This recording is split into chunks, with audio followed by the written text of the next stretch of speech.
Okay, hello. Can you beautiful people hear us in the chat? Do you see us? Hola, Hey, yes. Hey. Oh my gosh.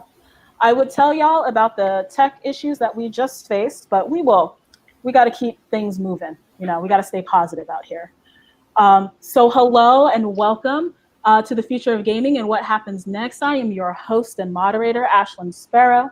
And so I will give a little introduction to what this panel is all about, and we'll bring in our amazing panelists. We actually have another panelist in the chat right now, and we're gonna continue to cycle through our panelists here because unfortunately with Crowdcast, we can only have 4 people on screen at a time. So there's that limitation. We just learned that. But hopefully this will still be an amazing conversation that we can have.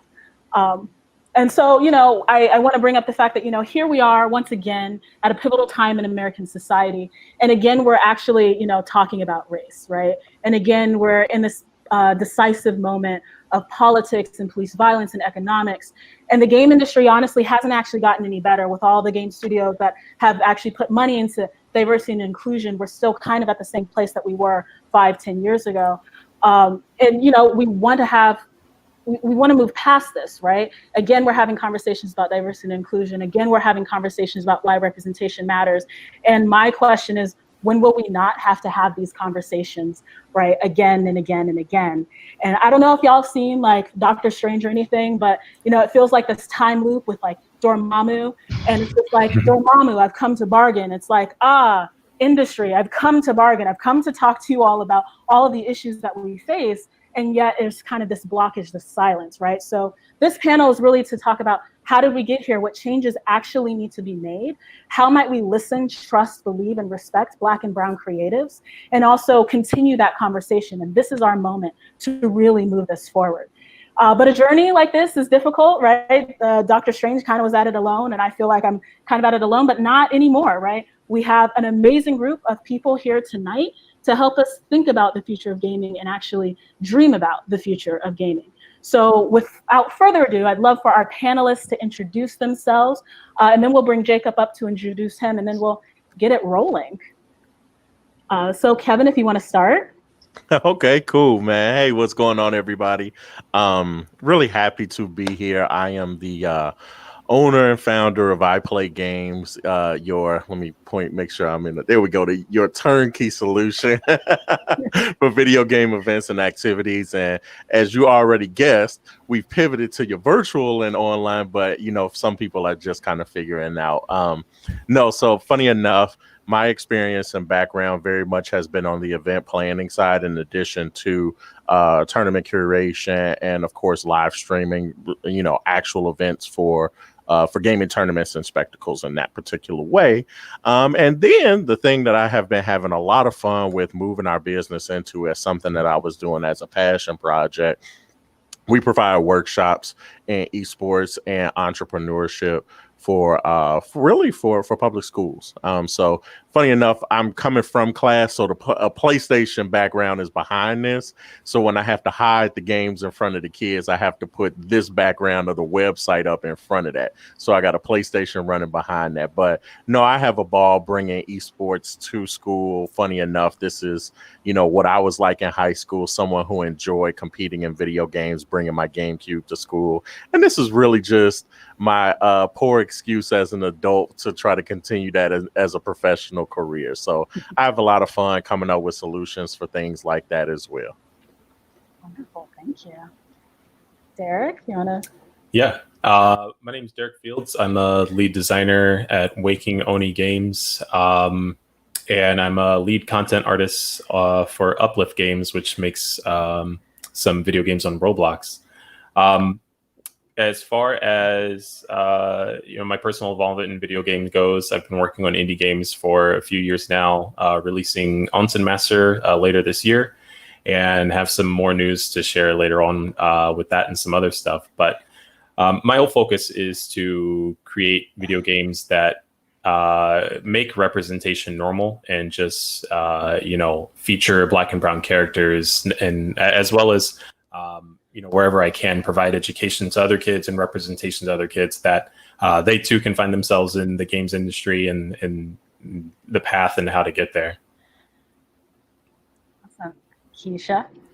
I'm founder of Sugar Gamers. I started that 11 years ago, which is a media tech company that specializes in tech advocacy more than anything else. We sort of deconstruct the industry and understand the opportunities in this space, especially those for overlooked demographics. I'm also head of marketing for a company called Live CGI, which is all about AR, VR, in virtual environments. And now more than ever, virtual environments are exceptionally important, and the sky is the limit on what you can do in that space. And I mean, at the end of the day, I'm somewhat of a video game generalist, always like sort of understanding the system of the industry or the structure of the industry so I can deconstruct it. Fantastic. And last but not least, Jacob, welcome back. I like this. It feels like you get to throw the curtain aside and I get to just come out. I know, the power to be able to like kick people off and bring people back. It's too much power. You don't know. We could have 15 more panelists. I'm Jacob Mooney. I'm a technical designer at Level X, where we make games for doctors. It's a lot more complicated and weird and questionable than that. But the best way to say it is that we make mobile games for doctors. Before that, I was doing QA at Jackbox Games and a couple of other places. And I, in my free time, build games, part of a company called Smiling Mythos, which has 2 people in it. And I DM a lot of tabletop role-playing games, a lot.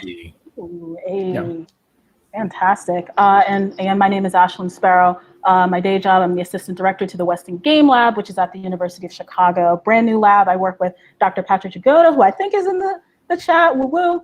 And so, it's a brand new space focused on games and thinking about how we can experiment and think differently with games and games for social impact. And then in my spare time, I also design games on the side. I have my own game studio, Sunflake Studios. And so, I'm still trying to build that out and what that would look like, but always excited to partner and have fun with, all our local game developers. My friend Ronnie's in the chat. Hey, Ronnie. Okay, anyway, I digress. One other thing, a couple of things for housekeeping real quick. One, this entire event is sponsored by IGDA Chicago. If you are not a member of IGDA, you should join it, right? We've got amazing virtual communities, professionals, and academic resources for folks. We want to continue to network and promote all interesting things of games, gaming related, and also really, again, continue to push the idea of diversity and inclusion and moving the industry forward. You can check out igdachicago.com. That is our main site, and you can see all the amazing events that we have out there. So we have virtual workshops, networking events, and AMAs from other local game developers. So you should totally do that. And then the last thing I'll say is we're using this platform, Crowdcast. It's interesting and also very weird. The cool thing about it is that actually this platform has the ability for you all to ask questions. In fact, it will ask, you can actually put in, write something, put a question mark in there, and it could post it to the ask questions section. And what you all can do as we continue this conversation is to vote up questions. And so we'll kind of chat for about 10, 15, 20 minutes, and then we'll turn it over to you all and ask the questions that you have posted. So keep an eye on that. And so now that the introductions are over, now that we know exactly what we're doing here, I want to check in, pandemics, police brutality, economic recession. Oh my, how are y'all doing? How is 2020 treating y'all? Wow. That's pretty much in summation how I feel about 2020. It's almost like playing roulette with the entire universe on what could show up in the Twitter feed next. Like somebody just said, Kanye. That's one. Maybe he'll be president. Who knows? Yeah. But in this 2020, like any other year, I have no choice but to keep moving forward, and that's what I'm doing. Yeah, definitely. Forward progression is the name of the game. I feel like it's been the best of times and it's been the worst of times. I was speaking to a mentor of mine, and the way we were able to describe it is that we were not prepared to deal with what we're dealing with in our lifetime. So, we learned the rules of the game and then it got switched on us real hard. So the only thing there is left to do is learn the rules of this new way that we'll be moving forward. I've been saying that, like, I think objectively 2020 is pretty terrible, but relative to 2020, I think I personally have relatively little to complain about. I still have a job. My parents are safe. Nobody that I know has been stung by a murder hornet yet. So I think that all things considered for 2020, it's about a B+. Mm-hmm. I mean, games have obviously the first half of all of those things you brought up. Games have helped with the pandemic by keeping me connected to people that I know, and so that's always been a really great solution. And then it's really kind of cool because what I enjoy is that the things that we've been talking about in the virtual space are kind of coming to the forefront. And I look at it as a chance for a new opportunity to try to do some things differently. Some of the clients I work with obviously bring up like, oh, well, maybe we'll continue to do this in the fall. And I'm like, you should. You always should have. Imagine how prepared you would have been, if you were thinking about it, beyond that. So, yeah, I think I'm trying to stay hopeful as I'm happy that I have my health. And it kind of, I know it sounds cheesy, but it makes me optimistic about everything else. Absolutely. Yeah, like, I find this time, it's like really interesting of where we're at. And especially like if we, focus on the game industry and especially the continuation of Black Lives Matter movement, like we have a moment where companies are finally getting behind that in ways that I haven't seen a couple of years ago, right? We see people changing their icons on social media or speaking out and saying that we stand with Black Lives Matters. And if also even thinking about, the women that have been coming out about all this kind of sexual harassment in the game industry with these high-profile men, we've reached the point, it seems like, where we have somewhat collectively agreed that there needs to be a change that needs to take place, right? And I guess from your perspectives, what do you think has changed? Like, why now? What has happened such that we are now in agreement? Why are we fed up? I think that a lot of what it takes to get somebody fed up is whether or not they can stay in their comfort bubble.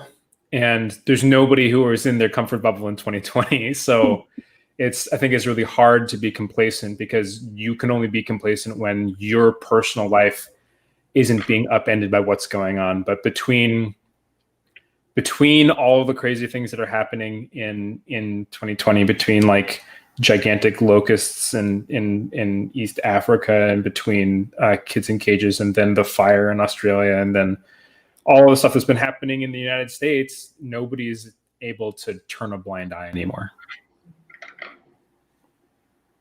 No, I think that's really well said, Jacob. Honestly, I tell people all the time, the things that we dealt with very specifically around sexual assault and police brutality probably would be footnotes if sports was still going on. Like if we tell the truth about our country as a whole, if there was an NBA finals, if MLB was just getting started and the NHL finals were happening at the same time, a lot of these things probably do not make the media cycle, which causes us to talk about them more.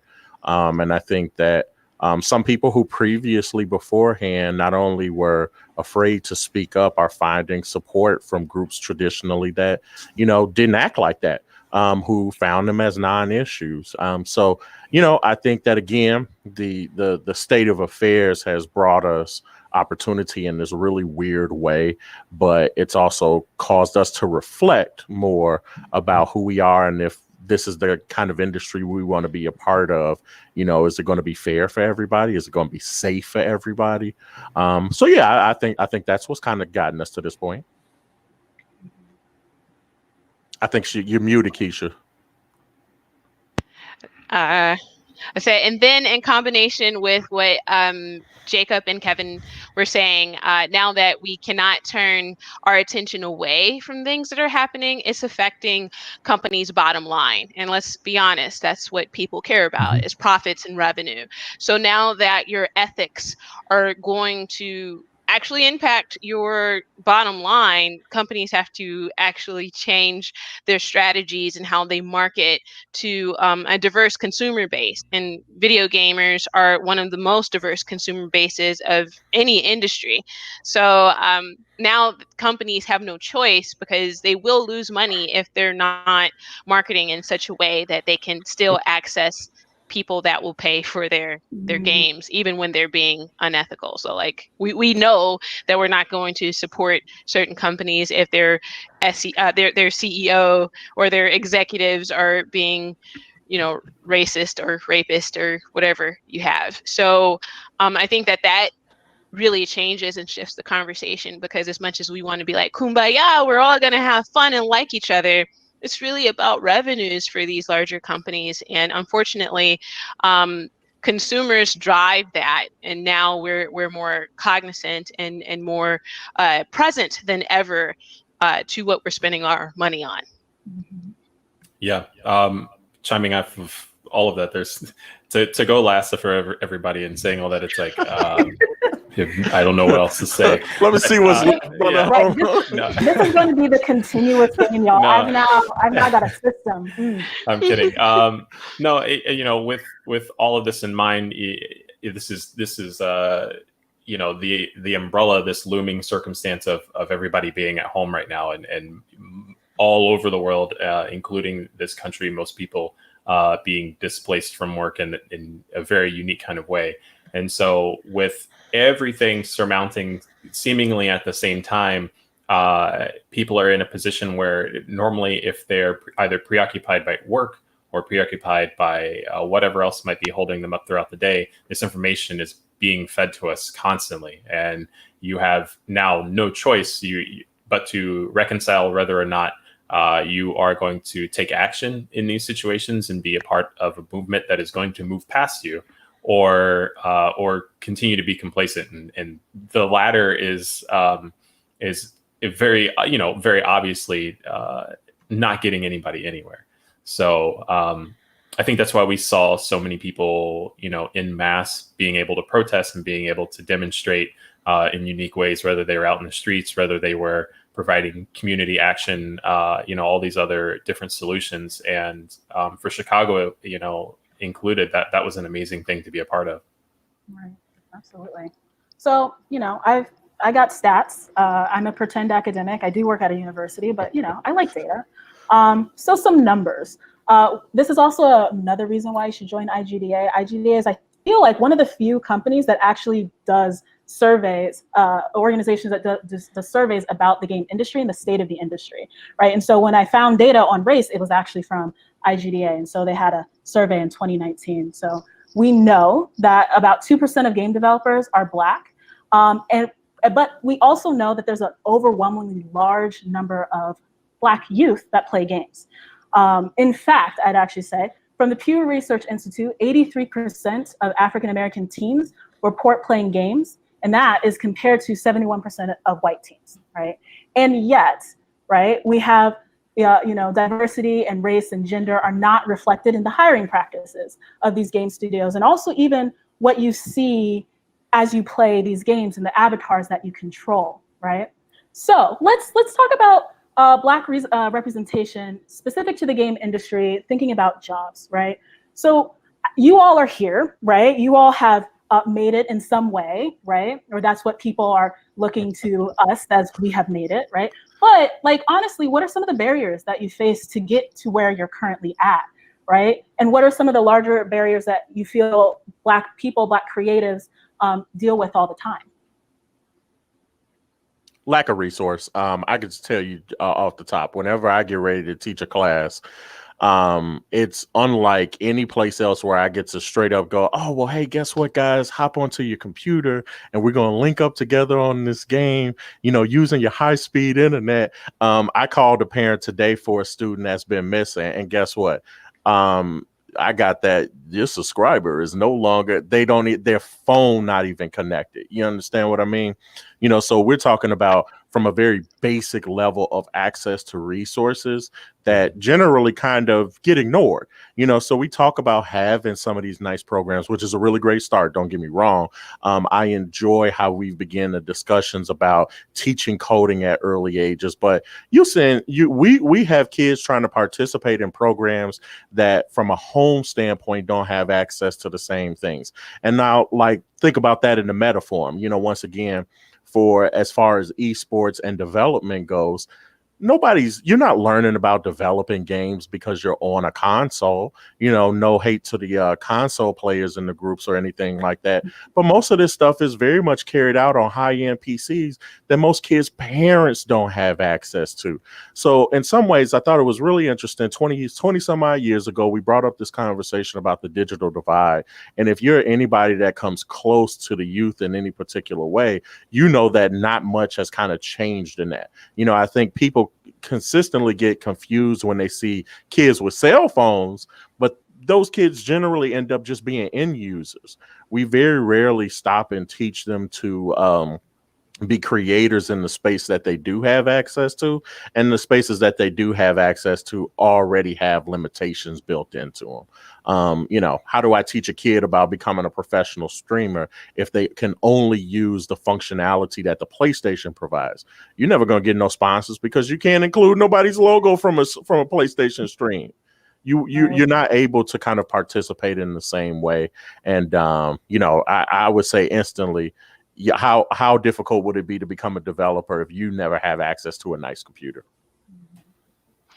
I would say, like, my challenge is just in addition to what Kevin said, when you're thinking about navigating this space for yourself, and you also want to have impact on your community, you are doing several jobs that other people, your peers that are not Black or not women, don't have to deal with. So when I go back to my community, like, there are, again, just extending on what Kevin just said, you have to educate not only the students about the opportunities in the space, but the facilitators and the parents. So it's not just kids, it's a whole demographic of individuals that have not really been present to this conversation and the implications of what the video game industry is.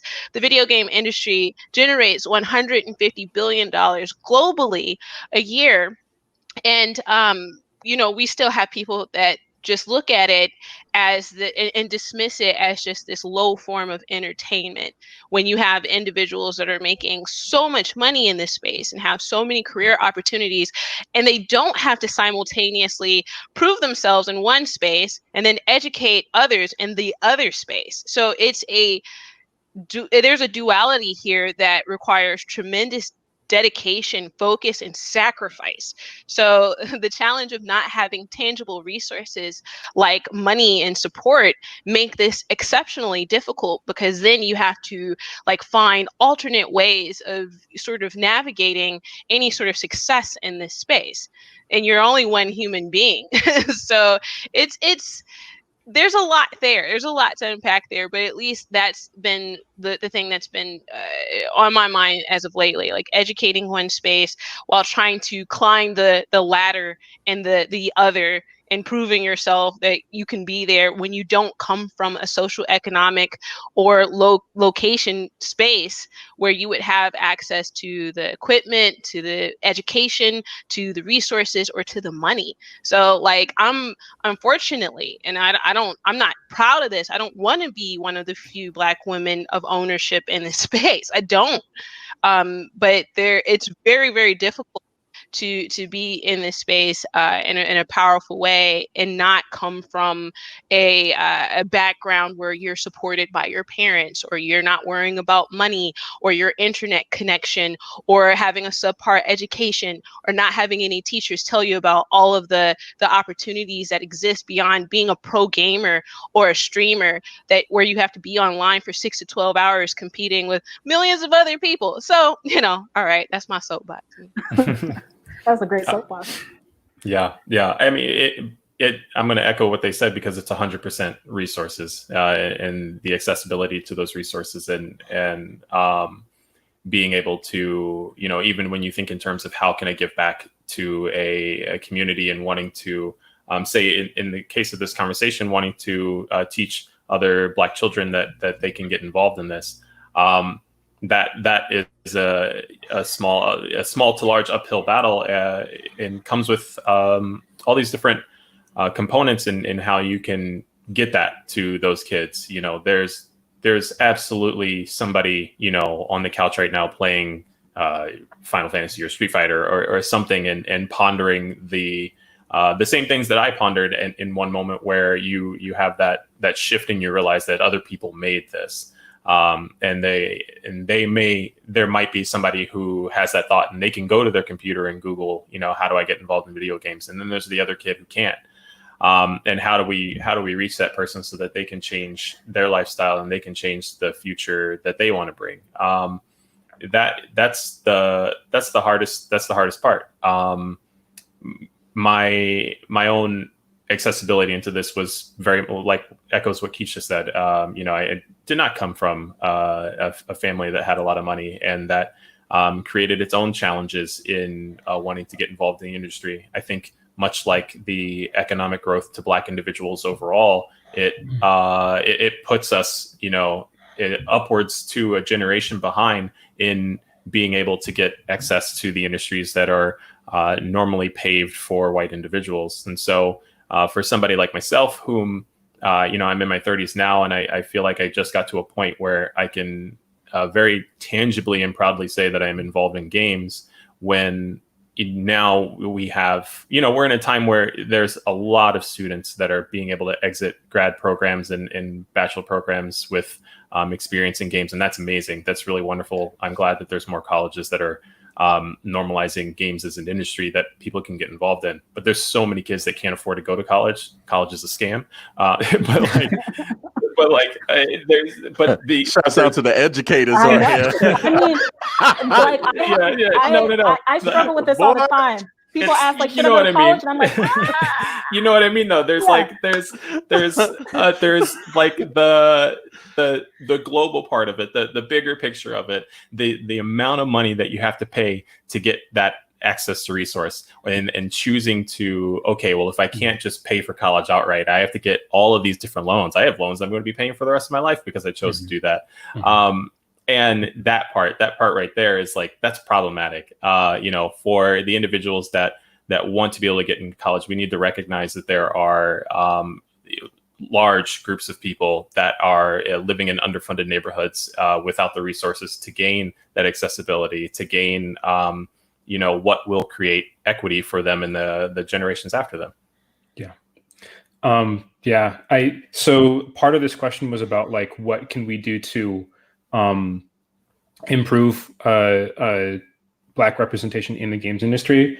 And I want to get into that, but first I want to say, like, absolutely, I echo what we've been saying here. I definitely have the privilege of, like, because really short side story, my mom realized around the time that I was graduating high school that if you were faculty at Columbia University in New York at any level, even in their K through 12 school, they would pay for half your tuition for your kid anywhere in the country.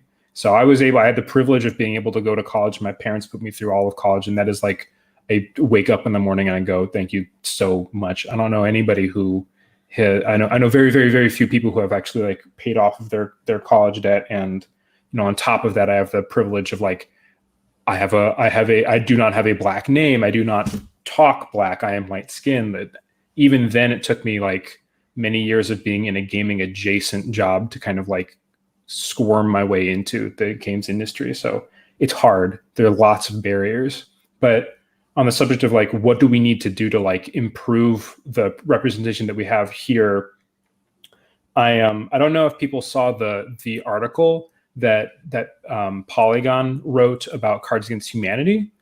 Is it okay if I put links in the chat? Go for it. Yes, this is your conversation. So the Polygon had an amazing article, and to Cards' credit, I think the same day or in the same week they published this page.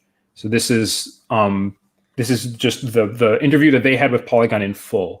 And I think that, Polygon asks so many like questions I didn't even know existed about Cards Against Humanity. Questions like, with how many former employees have you settled with in the IDHR, which is the Illinois Department of Human Rights? Do you have an HR department, and since when have you had an HR department? What is the rate of attrition in this company? What about specifically with people of color? What about with women? What about with non-binary people? I think that we need to socialize the idea that a workplace that does not have a lot of non-cis, non-white people is a red flag. And what I mean by socialize is specifically get white people to believe it. I think that everybody in this chat who is white already believes it, obviously, but broadly speaking, we need to do that. And then we need to socialize the idea that it's badass to ask your CEO these questions.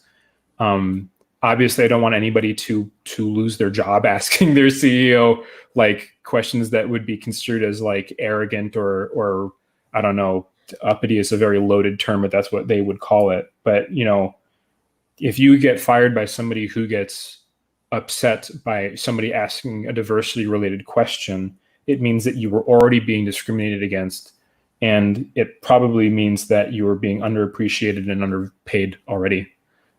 So that would be, I didn't realize that those types of questions existed.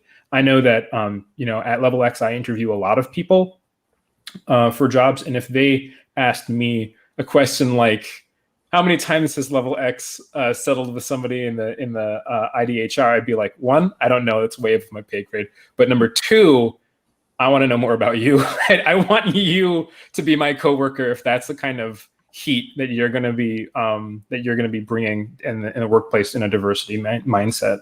But it, like what Keisha was saying, the more people who make this make or break, the more people who make this a deal breaker, the less large companies can ignore it, the more it hurts their bottom line. Absolutely. And I think, Jacob, you brought up a really great point. The fact that this kind of line of question is actually being implemented in terms of policy, right? Or it could be implemented in terms of policy and practices and these rules in which a company could operate in, right? Very similar to why, you know, again, like Black people, like you were saying, Derrick, are a generation behind, right? Desegregation happened in 1964.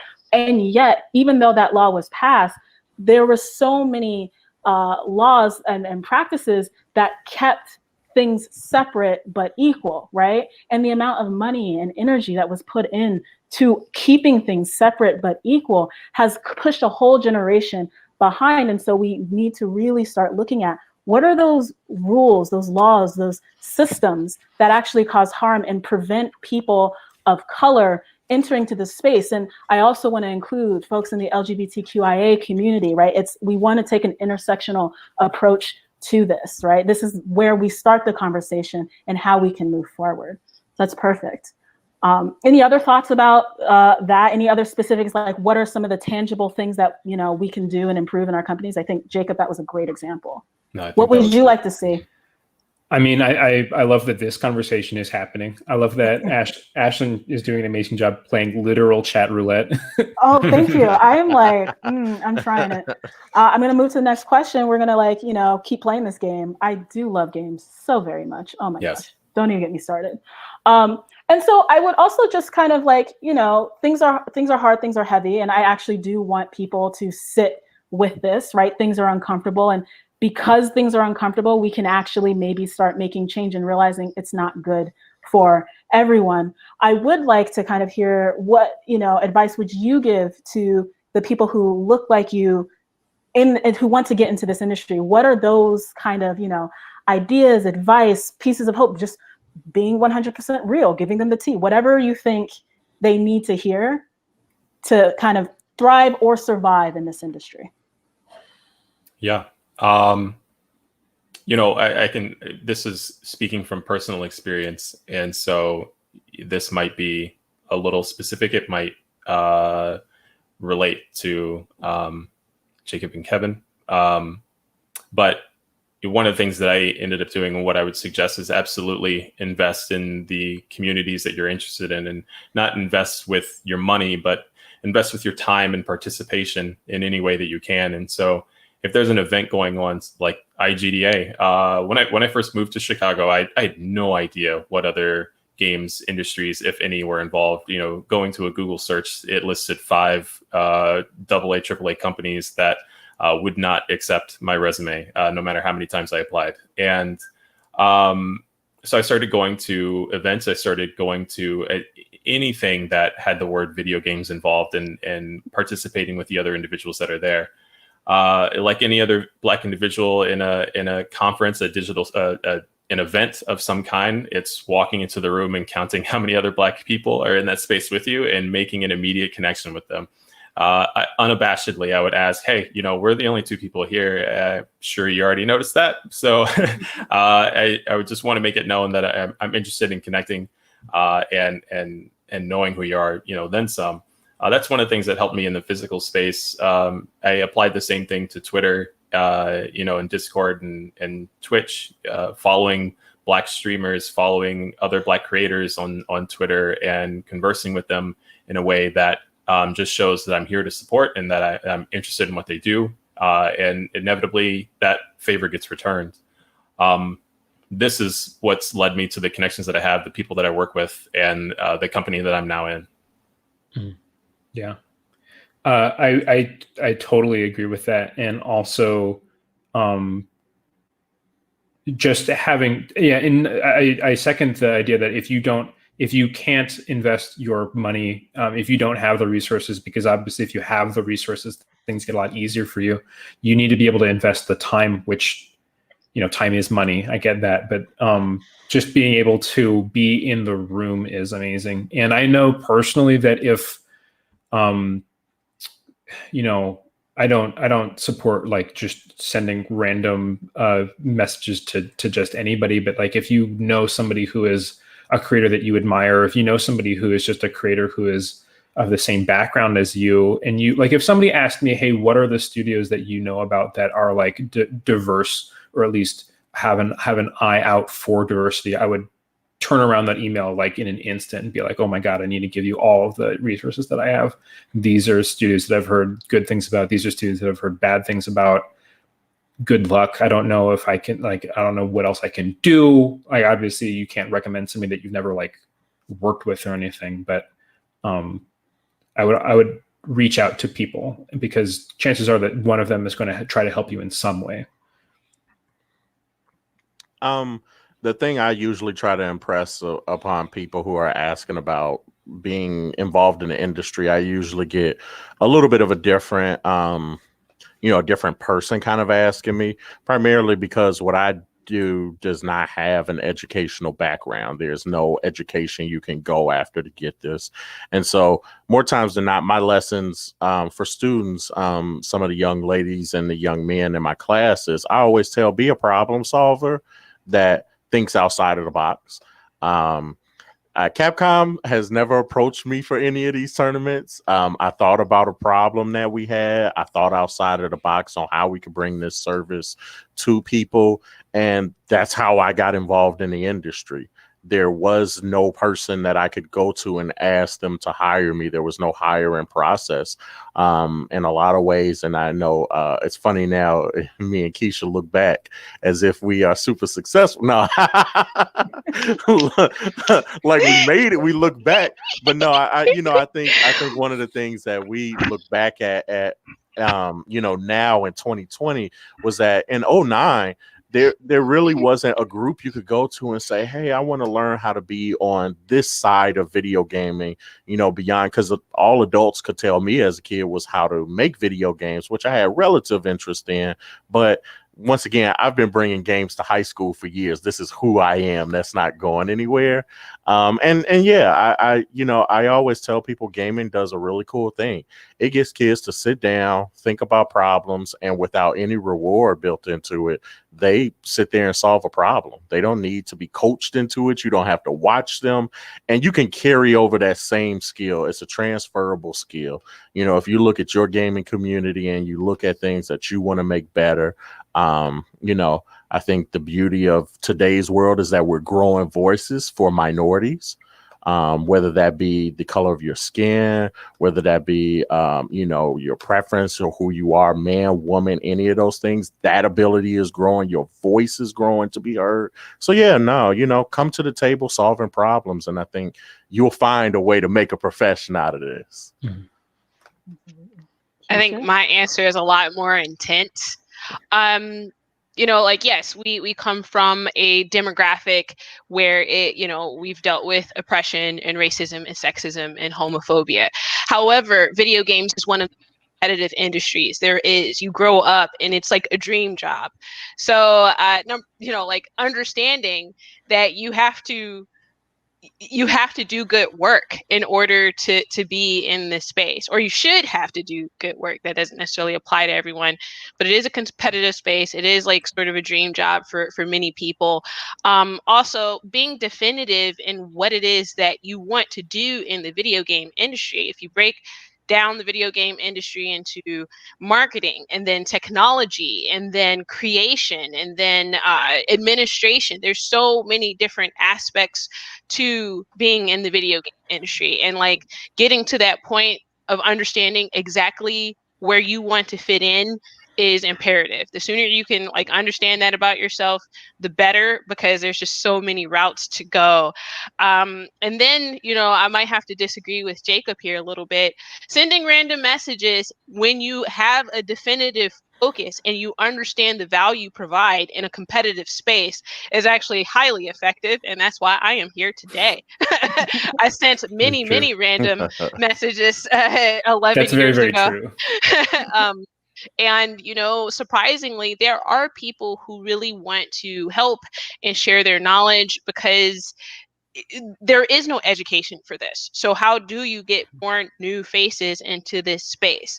So I did meet quite a few people who were actually helpful and like sort of pointing me in the right direction. And, not everyone was, terrible, even though like our media has been terrible recently. Everyone in the space isn't terrible. There are many people who want to help, and there are many people who offer the story of their own experience in which you can learn from. It's a fun space, but it's a hard space. And like Kevin was saying, it's all about being able to solve problems. And for me, the reason why I think I was able to do this, because my grandma, stone cold, one of those people, she never like gave it to me, right? So I'm just like, how do you spell encyclopedia? And she'd be like, look it up in the encyclopedia. Look it up in the dictionary. I never got it. So I had to always, be prepared to seek it. I come from, a space where the Dewey Decimal System and the card catalog. So I don't really necessarily have the same amount of empathy to young people who live in the information age and can talk into their phone and find any information that they need immediately. The benefit of this being a somewhat ever evolving space is that you don't necessarily need to be validated by some sort of college accreditation. You can start as soon as you know where you want to go with it. And that's really powerful. So, we all have to remain accountable to making sure like our youth and anyone who asks us, like, how do you get into the video game industry, accountable to themselves. It's difficult. It took a lot of work. It took a lot of networking. It took a lot of proving yourself, paying your dues. And unfortunately, I don't really think that changes much, especially for people of color, especially for women, especially for people from marginalized demographics. We still have to be excellent. And unfortunately, it's not fair, but it hasn't changed enough for me to be comfortable to give any other advice. Right. Yeah. Absolutely. And, I'll throw in some advice that I was given by my parents. Keisha, I told you this story before, but for those of you who don't know, I come from a military background. So my dad was in the military for about 20 years. And my mom is just generally an awesome, intense person. Same thing, same difference. And so one thing that they constantly told me when I said I wanted to go into the industry and I just didn't know what that meant, is that they said that you'll probably be one of the only people out there, and you're going to have to be okay with that, right? And it might feel that way for a while, and you're going to have to be basically comfortable being a little uncomfortable. But if this is something that you really, really want, go out and grab it. There's nothing that's stopping you from doing this.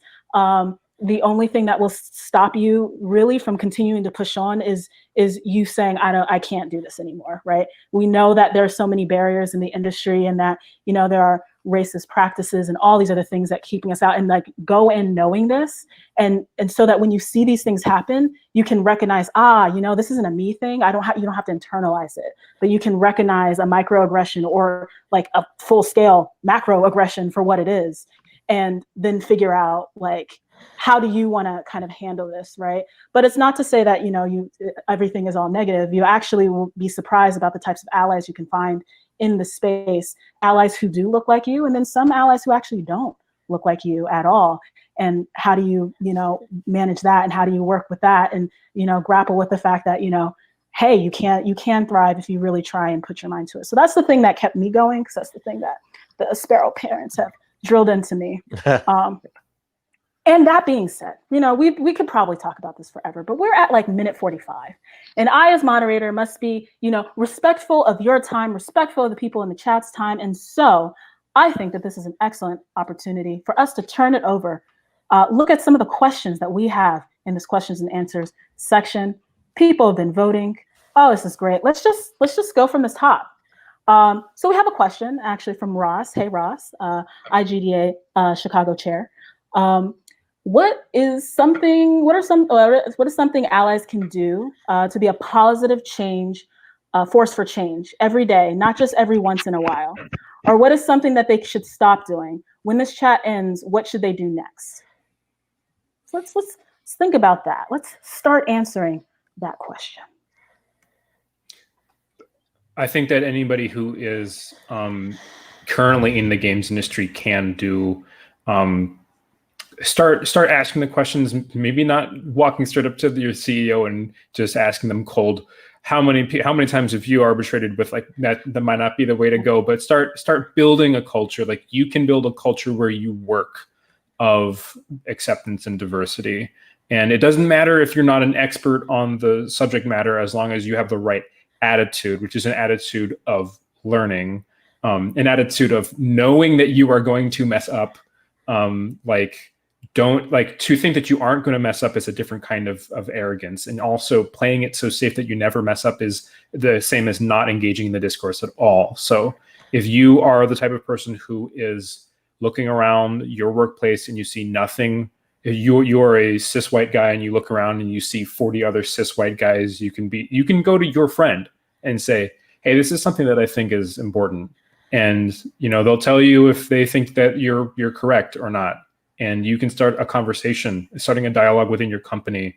And you might not be one of the people who is in charge of hiring, but if you start the conversation, the person who is in charge of hiring eventually has to hear it if it gets big enough. So that is one thing that you can start doing. I think another one that I try to put into practice for myself as a guy is uncenter yourself in these conversations. So take the center stage off of you in a lot of ways. There I am. Sorry, hold on. There's coming back. It's all good. I literally just said, take yourself off center stage, and you did it for me. I appreciate you. You know, I tried. You did it in real time. But I think one of the things that happened to us, we're culturalized as Americans to think about ourselves as the most important thing, and to center ourselves in every conversation that we go into. And one of the biggest disservices that we do is that we forget that there are other people that are present, equal contributors that do so much for us that rarely ever get to have their voices heard. And if you can stop and uncenter yourself from that, I think that's really the start to allyship. You know, how do you become an ally for something if you always think about the problem only when it relates to you? If I only think about, well, I feel safe in this environment all the time. Well, yeah, sure. I may feel physically safe because I have a different life path in that way. But some of my coworkers don't. And that may not feel like a safe place for them to be. operating or speaking out in that matter. So I think the first thing you can do that should be really easy is before you approach something that you think is a problem, or before you approach something in that way, think about not yourself being the one that answer it the way you would kind of see it. Be able to reference people who don't look like you. Start conversations with people personally and develop, true relationships in a way where you can ask them things that allow you to grow as a person, once again, still being respectful of their space. And of course, thinking about they don't always need to have the answers to your problems. And that might not be the sure all way to figure it out. But yeah, I would start with saying, think about how you're not being the person always having to try to, answer it with your identity. Yeah, I mean, I would, definitely just adding to that, people act, they're pushed into action when something is personal to them. So it's hard to not, to not be the center of your own world, right? But when you put intentional effort into building relationships with people very different from yourself, and then you care about what happens to them, you care about how they feel, and you have real empathy to, some of the things that they go through, then it starts to unlock some of the, ways to be a better ally, because it does personally affect you now, because now that's your friend or your colleague or your student, and you actually care about them. There's been many people I've met who do not have a diverse group of people to navigate these sort of conversations with. And so to begin to be an ally when you have not had a life where you've been around different types of individuals, it is going to be uncomfortable, and it is going to be challenging, and it is going to require some sacrifices. And I think that the one thing that can help in that way is to have some integrity on your ethics. So if you actually are anti-racist, then never stand for racism. If you are anti-sexist, never stand for sexism, even if it might cost you. And that's hard. It's uncomfortable, and that means that you might be putting yourself into a situation where you are sacrificing something that's important to you for the ethics or well-being for your fellow human being. So that's fantastic. Thank you. That's so good. So let's keep it going. We have a couple more minutes, right? We'll get through some more questions. What else have we got? We got 3 votes here. Okay. Also bye, Kevin. Bye, Kevin. So yeah, Kevin has to go. Hopefully not forever, but just for temporary purposes. He's going to run a tournament, so you should probably join that. It's probably too late for y'all, but y'all are but maybe after you should check out the tournament. So we've got a good question here. What are your thoughts on mostly white groups making art that tries to discuss themes on racism? For example, this person, whose name also happens to be Kevin, has heard criticism about how Zootopia handled the topic. So what are your thoughts about that? Like, can, mostly white groups work on art or discuss themes of racism, without having, folks on the team, people of color on the team? Well, okay. I was about to answer it one way, but then you said without having people on the team. And I think the answer to that is no. I mean, yes, please. I take that back. The other part is, even if it's a mostly white group that is creating content speaking on the subject of race, then you have to be invested in speaking to the individuals that are on your team who are indicative of the content you're trying to represent. If I'm making a game that focuses on a non-binary character, I can't speak to that from my position. And I would for damn sure want to make sure that I'm in some way, if not directly hiring a person who can advocate for that for themselves, but doing the legwork in making sure that I am genuinely pulling from experiences that matter and putting in all of those hours to make sure that we are lending a voice to that audience. That's the part that's important, is the intent that's behind it. If it's just and that goes into anything, you know, I would say in summation to do your research and then some. But you know, if you are in a predominantly white group and you're intended on speaking on the subject of race, you know, you already have to pause and check yourself right there, and then decide, you know, how you're going to go forward. Yeah. I mean, I would say that answer may have been different like 10 years ago, because that's all that we really had. You know what I'm saying? It's just like, well, at least somebody trying. Now there's just too much information out there. There's too much exposure to, you know, better solutions. So, you know, in this day and age, if you're not really leaning into the groups of people who have been marginalized and who don't have the same opportunities, it's absolutely inappropriate to have a team filled with white people creating content about cultures or individuals that they have no experience with. And right now it's like you know, like, yeah, you know, the best actor can play anybody, right? That's been, you know, here's an example. But like at this particular moment, those roles have never been filled by people who also seek those opportunities. So, you know, again, back to the previous question about allyship, it requires discomfort and sacrifice. And that sacrifice might mean that you don't get to be on that opportunity that is all about, you know, inclusiveness and diversity, because you're, you know, that's not for you sometimes.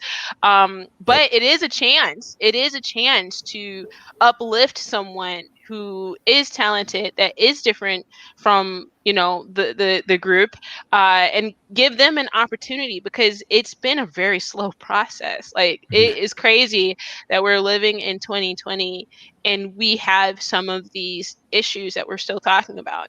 So right now, if again you're trying to be a great ally, you're trying to be an ethical human being, sometimes that means that, like, that opportunity, which is an easy grab for you, don't be Scarlett Johansson. Just don't be her. You know, I knew you were like, going to bring up Scarlett Johansson. I was like, is she talking about Scarlett Johansson? I think she's talking about Scarlett Johansson. Or, I mean, Laura Bailey as playing Nadine in like Uncharted 4. Like, you know, there's like some weird moments when you're thinking about these roles. You know, I mean, and think about it. It's like, you know, the thing is, like, maybe back in the day that would have been like, oh, well, you know, she was supposed to be Asian, but that's just not gonna cut it anymore. And you're going to have other opportunities. Trust me, you're still gonna have all the white people opportunities that exist in the world. It's you know, you have your you know, there are problems that exist still, and I'm not saying it's perfect or it's easy, but a little easier, slightly, sprinklings, I would say, that we could agree on.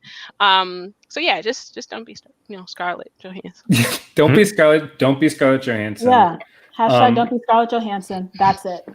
I think. Yeah. I mean, I obviously agree with everything that's been said. I think that there's a lot of good examples of, like, with Zootopia, it's about race, which is like, okay, you really need to have people who are creators, who are able to speak from that. But you know, if your book is about this, you probably need to have some lived experience in that area. But if you are not bi, but you have a bi character, you need to go out and do research on that.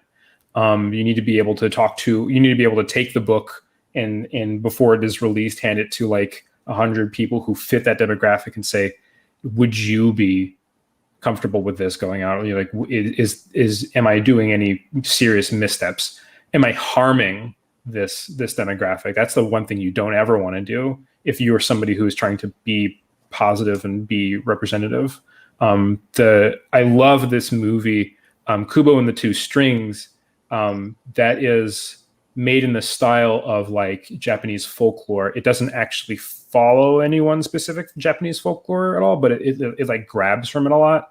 And it got a lot of flack because there are no There are no Asian voice actors in that movie at all. They did extensely consult with like Japanese cultural societies, and that's great. But you need to like, I don't think that criticism is unwarranted, right? I love the recent, if anybody's ever seen the Netflix show Kipo, I love that show, and the writer's room has no black people on it, but every main character is black, and I was like, this is amazing. I'm going to watch this immediately. And then I realized that the director is not black. None of the writers are black. There are some people of color who are in the writing room, but I am glad that Kipo exists, but I wish that it had black people in the writing room. I really quickly want to add to Kipo for just half a second, because I actually have a friend who was one of the directors on three of the episodes in season 1.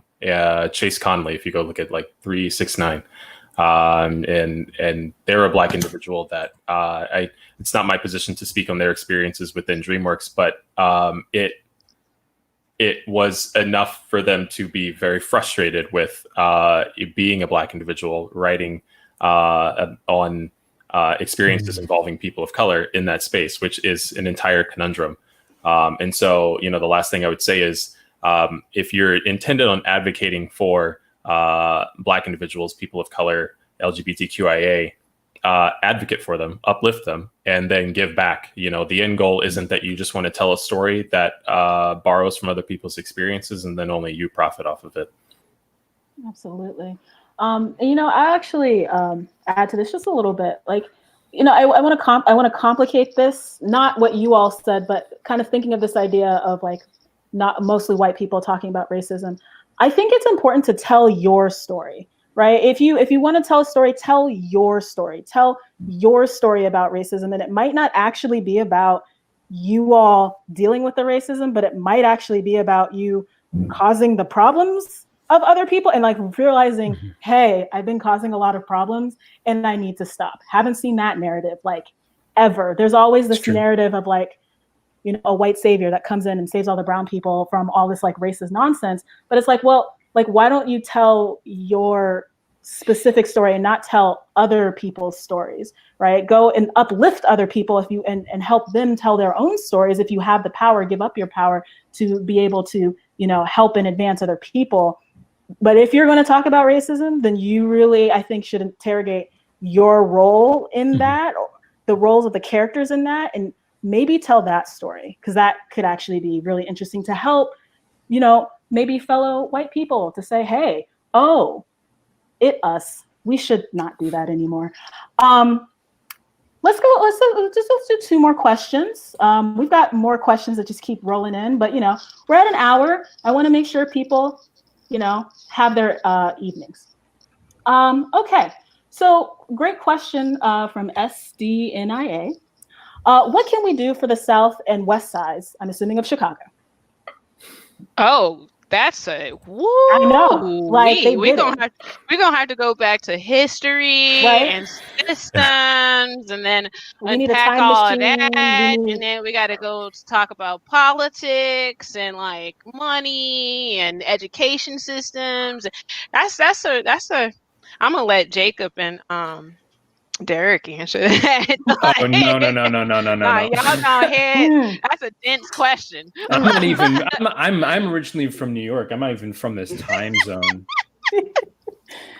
I'm still waiting for Neo to save me from the Matrix. Jacob doesn't even go here. Like. Yep. No, it's everything you just said. It's all like ingrained systems. Like when I found out that a school's budget is based off of property tax, I was like, wait a minute. Being a game designer has prepared me to realize when government is bullshit. Yep. And that's bullshit. Are you telling me that the players who are already ahead get to just reap the benefits of their own economy? It's like, that's not a balanced system. Everybody knows that. Any systems designer, if you put the United States like housing, I don't know not codes, but like system in front of a systems designer at Epic or Call of Duty, and you were like, this is how our multiplayer system works for guns. You'd be like, but wait a minute, all of these people who have a username that ends in a vowel just get to run away and snowball victory this. It's like, well, yeah, that's actually That's really bad. Yeah. I mean, that's a really good point. I think like it's an interesting way to like think about game design and use that to the, the real world. We've got a quote from Zach here. It's like, nerf the north side. I mean, it's like, well, if you talk about property taxes and you pull it and you like actually share it to people who need it most, that's the blue turtle shell of the race that is Mario Kart, right? Yes. Oh, shoot. I mean, that's the that question is beyond video games. That question is political. That question is it's hardcore. But what we can do is strengthen our own community of people who really are trying to advocate for a better sort of living conditions in these places. But that's a huge undertaking. I mean, Chicago has existed in this segregated way for, I don't know, Ashlyn, you know the answer. Autumn years, like a century. The entire time. When did time begin? Yeah, that's a good question. And it's not to say that we shouldn't always try, but it is it takes more than all of us combined. It's going to take a lot more of this. Yeah. I'm not going to try to unpack it because there's so much. Yeah, and video games in a system that has disenfranchised an entire race of people is last on the list in how we provide equity to those individuals. So video games will come when equity comes. So sad. I know. We are done answering that question. Yeah. Let's do 2 more questions, and then we'll call it a night. If that's all right with y'all. Yep. Y'all got a few more moments? Great. Okay. Regarding access to resource technology for youth, what role do you think public schools could or should play in providing access? And so this is a question from our good friend David. Also, question. I think that before you get to the students, you got to get to the teachers, because the students actually know more about video games from a consumer aspect. They have the language around video games. They understand a lot more about video games than most of the facilitators and parents that I've met.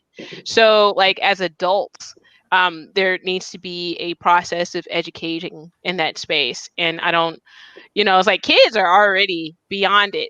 As adults, we need to be able to deconstruct what these young people are consuming so they understand the opportunities within it for themselves. But if we don't know that, then we're not necessarily being of benefit to our youth.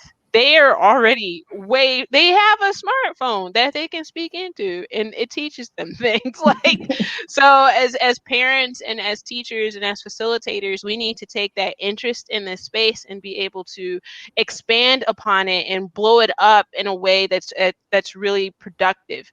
At least that's been like my tactic is like when I teach kids, like the teachers and the parents preferably are also in the room.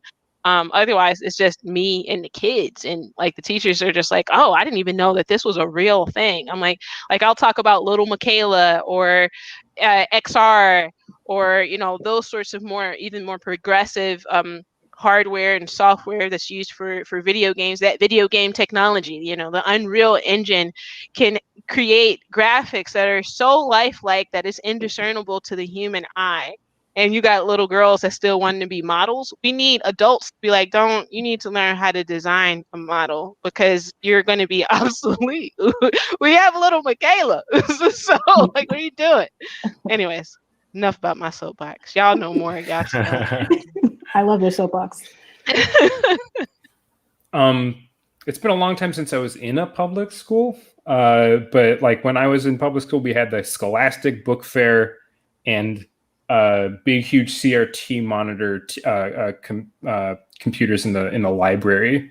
So I don't know what the answer to this necessarily is, but if those haven't been upgraded, they need to be. Like the Scholastic Book Fair needs to be like, this is where you can find these. This is the Captain Underpants Goodreads web page. This is where you can read Frindle online or something like that.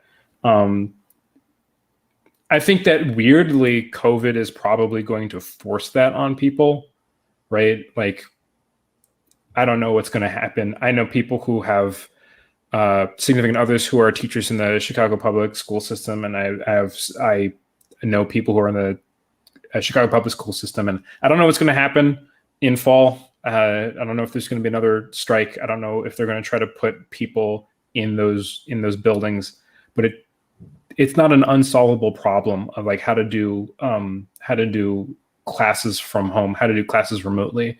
And when it becomes what you have to do, people are going to have the teachers that care, who are the teachers that you want influencing the next generation anyway. They're going to upgrade. They're going to level up. They're going to figure it out. They're going to like have I feel like it's a Pixar movie where the old guy from Up has to figure out how to use a computer or something like that. But like the teachers who care are going to find a way, and then they're going to know more about technology, and they're going to know more about like, oh, this is what my kids have been talking about the whole time. We're going to see a BuzzFeed article about a 6th grade math teacher who taught his class in a private game of Fortnite or Destiny 2 within the next 2 years. Yeah, absolutely. I'm ready for the future. Yeah. I'm just hoping that it's not the Ready Player One future. I'm straight on that. Like, You're breaking Ross's heart. You're breaking Ross's heart right now. That's cool. I don't want a Ready Player One. I mean, there's only H in there, so it's not so much representation for me. So I don't want a Ready Player One. No. Yeah.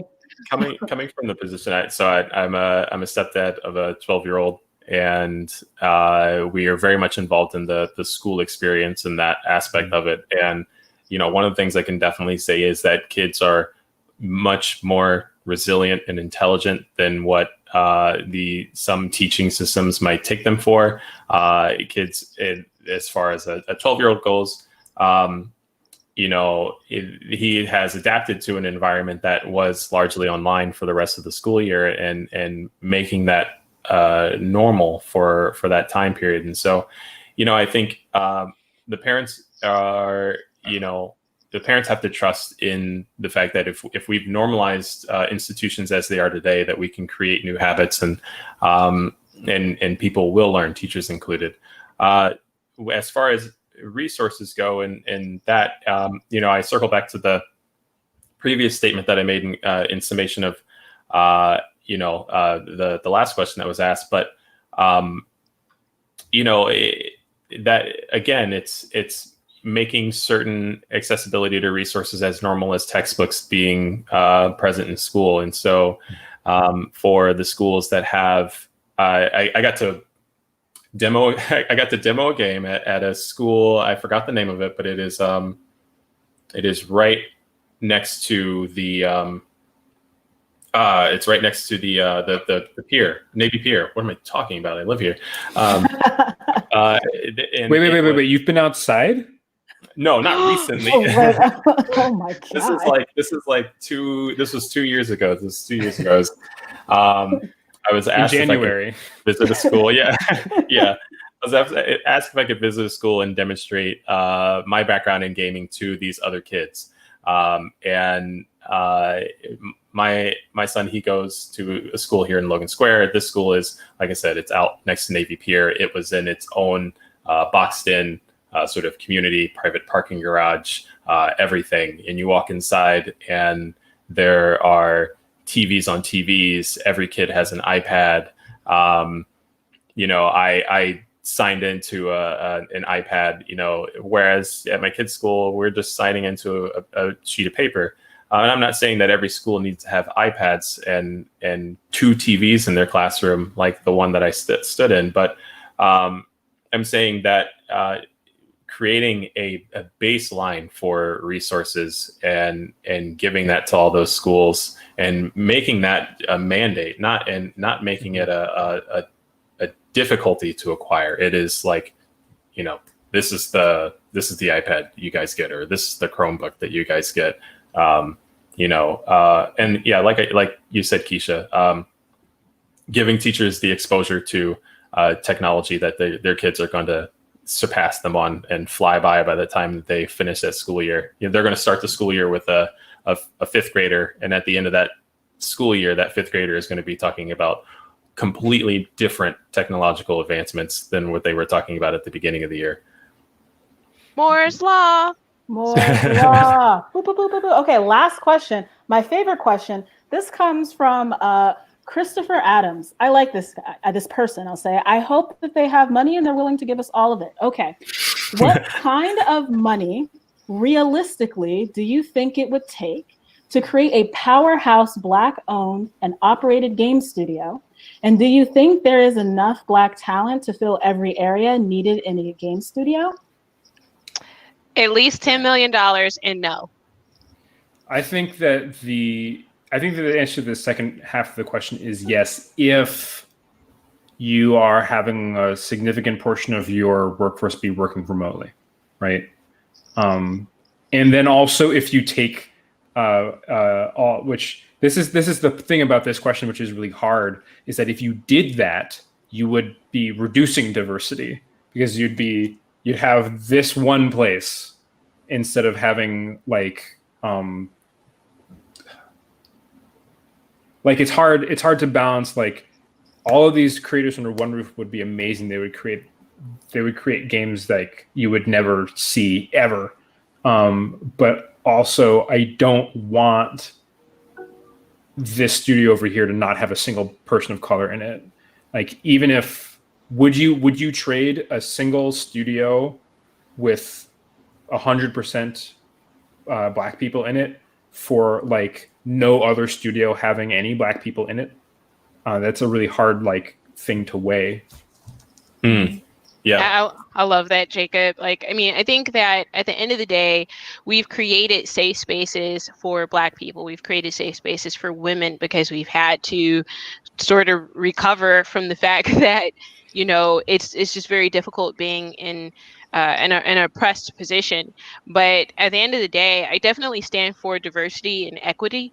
I don't necessarily want to not work with people that are different from me. I can't give that advice, like we were just talking about, allyship and so on and so forth, and then not live by it myself.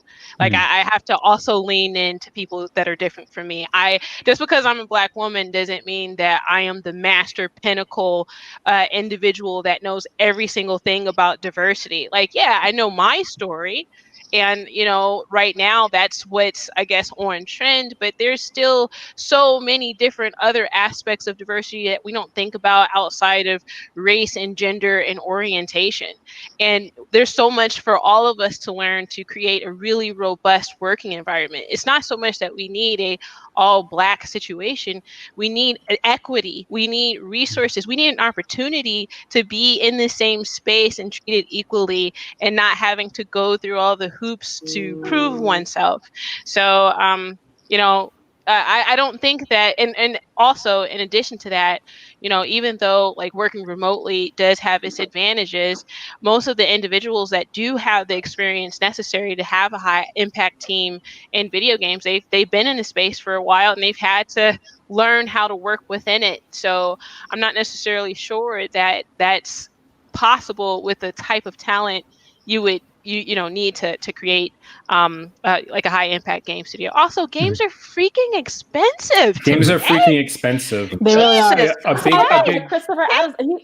They got money. They're gonna give us all the money.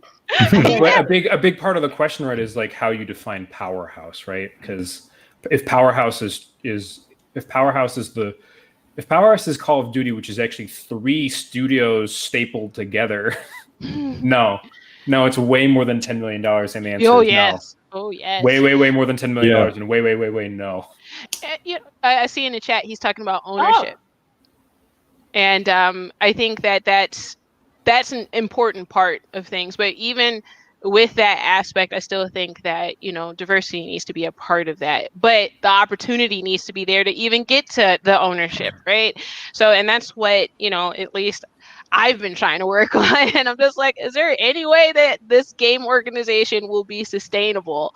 And I think that it will be. It just, will require a tremendous amount of continued sacrifice. But yeah, games are expensive, and we, as a demographic of individuals, really haven't had the opportunity to collectively, create some sort of AAA studio, which again, Jacob just mentioned, that's not even $10 million, it's hundreds of millions of dollars. Like Hellblade is considered an indie game, right?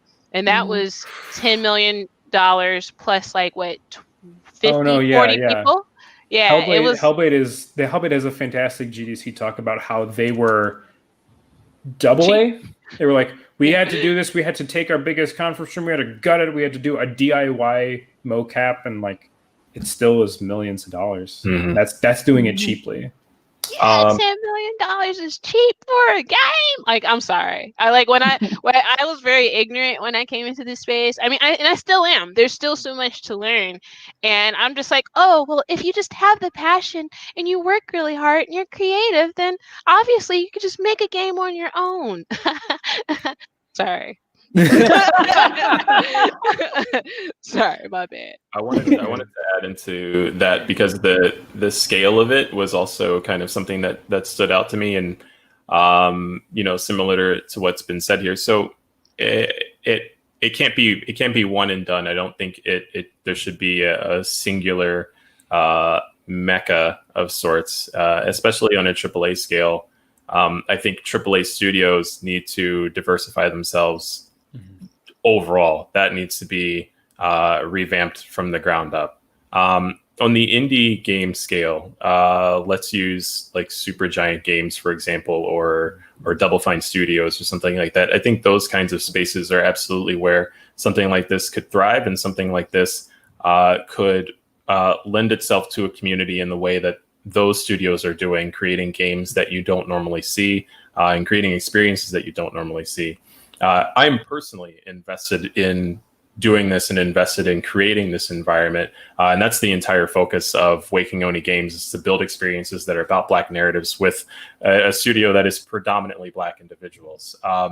This is something that I am keen on doing and keen on accomplishing. And the dream for me, the thing that's written on the whiteboard over here, is to have that space, and to have that space be at the scale of something like a Supergiant Games, a studio that I admire, or a Double Fine studio, because that's where Black individuals get to create the narratives and experiences that they want without being hounded by all the corporate bull that would come with anything that would limit the stories that we'd want to tell. We would absolutely need that creative freedom. We would absolutely need the space to be able to do it, and do it unabashedly. You know what I mean? Mm-hmm. I definitely echo that. Like, I love Supergiant Games, so you're absolutely speaking my language. That is the kind of scale that you can have an all Black owned and all Black operated studio, and have a punch, being able to make a mark in the industry. I can see that at the end of what Christopher Adams was adding on was about like IP. That's hard, right? Because IP is like a thing that you raise over a long period of time. Time is a resource. When I was working at Jackbox, the biggest thing, not the biggest thing, obviously, but one of the most powerful things that Jackbox has going for it is that they can make a Quiplash 3, right? And that is something they can put that out there, and people go like, oh, Quiplash, I know about that intellectual property. I know what I'm going to get. And it's what I want. Like, I want more Quiplash, so I'm going to go out in there and I'm going to get it. Black Panther is something that people, and again, when you say Black Panther, you're talking about an IP that was built by a white person. But that's an IP that when they make a Black Panther 2, people are going to go like, oh yeah, I want more of that. It takes time. So the first foray has to work, or if the first foray doesn't work, because it won't, firsts usually don't, you need to be able to have the resources to do a second, a third. You need to be able to stay in the ring and get some momentum, which is hard. The resources or the insanity, which is Or what the I have. insanity. Mm. No, we call that tenacity. Ooh, No, it's resilience. definitely insanity. I'd But say. you don't say that. You just say I'm very Right. tenacious. Oh yes, okay, yes, And I say, tenaciousness. poor Kano Kevin's right, grit. Grit, insanity, synergy. Sand. And on that note, let's close this panel. We've been doing this for a good while, hour, 20 minutes. Thank you so much for your time. I would love for you all to just go, plug your things, what you're working on, what you're excited about, and then we'll call this panel a close. Yeah. I am wrapping up on development of a game called Onsen Master. It's inspired by Spirited Away. It concerns managing bathhouses. A lot of the games that I want to make are focused on the intersection between African American and Japanese culture, per my participation in the Japanese Arts Foundation here. Very soon, I'll be able to talk about the next project that I'm working on, but I can't say anything about that now. So, Chris, if you're trying to invest in some companies, that's what I'm saying. Hit me up. Chris, help us out. This is your opportunity. Also, I want to work with more Black individuals, please. Absolutely. I work for a studio that makes games for doctors, so I don't know how hyped you can be about a game where you do interventional cardiology, but that game exists. It's Cardio X. Bubblux is making lots of other things that you can play, and you can learn about what happens when you swallow a nail and that goes into your lung or something like that. It's very gross, but also very educational. In my free time, I build games. I mentioned Smiling Mythos games. We don't have any games out right now, but we are going to be making a Kickstarter for Reject Squad, which is a party storytelling game where you make a ridiculously bad superhero and then you try to get a job, which is very relevant to this talk. But in terms of what I'm really excited about, I've been excited about this game for 2 years now. It's been at E3 both times. Deathloop. right. Right. I didn't mean to make that. Deathloop Right. is made by Arcane Leon. From what I can tell, I haven't looked into it too much, but it has as a person of color as the game director. It's got 2 black protagonists with natural hair and a Motown soundtrack, and it looks. I'm gonna post. I've got the trailer is in the chat. If that looks like your jam, I'm very excited for that. You were so ready to drop that link. Oh man, yeah, yes. I mean, when Jacob dropped it, I was like, was looking at it, and then Jacob was like, "This is my game." I'm like, "It's my game." That's why I had to jump in and do it fast, otherwise you're going to take it. Right? I was. We're making a game. It's called Project Violation. It's only it's 6 years in because I have like $5 to invest incrementally. But we completely made the tabletop version, and now we're making the digital version of that tabletop version, and we're hoping to just grow it from there continuously. So I'm not going to like make a whole bunch of different IPs. That's going to be the game that I'm going to try to make forever. Also, it's like a solar punk where we sort of are invited to think about the future in terms of problem solving now instead of waiting for some dystopic end to happen where we're forced to figure out how to survive. So there's that. And then I also work. I have a stake in a company called Live CGI. We work in virtual spaces, AR, VR, and right now virtual spaces is where it's at. So if you want a virtual studio or anything like that, I have those that equipment and then the access to a team with a skill set. And I just recently learned how to do motion capture. I own a motion capture suit. If you're doing a game that needs a little bit of motion capture, I will pull on my Rococo and I'll do some dances. I'm gonna be trash at it, but hey, that's a free motion capture person for you. Like, hey, you want to try it out? Like, help me help you by me getting better at this craft. So I have a motion capture suit, and I'm sort of still learning. Like I said, there's so much to do in this space, and I am just super excited about where it's going to go. So yeah, you can just also follow me on the internet. I feel like Keisha scares me every time she tells me the next thing that she's working on, because she's working on so many things all the time. What? Gotcha. Well, that completes our panel. Thank you all so much for joining us. Thank you, viewers, for listening and asking fantastic questions. Definitely check out their projects that they're working on. Definitely check out Deathloop. I've always just wanted to play a game where I could be a Black person with natural hair. Very hard to do, surprisingly, and it's 2020. It's so hard to animate that. It's so hard to animate, whatever. We're ending the panel. I'm sorry. I was going to say, we can talk about... I mean, I have questions about natural hair. I had questions about Barrett and like Barrett when he first came out in Final Fantasy VII versus now. It'll be a whole nother thing. Was it Valley of the Gods from the Firewatch studio? That one stands out to me. Yeah. But then Valve bought them, and now they're not doing then that. just like shut it down, right? Right. So yeah. So thank you all so much for watching and talking and chatting. And join IGDA Chicago so we can have more awesome events like this. You can meet more awesome people like this, and you can find me at the Weston Game Lab at the University of Chicago or at Sunflake Studios. You can also follow me on the internet. Thank you all again, and we'll see you next time. Hey. Bye. Thank you so much. Normalize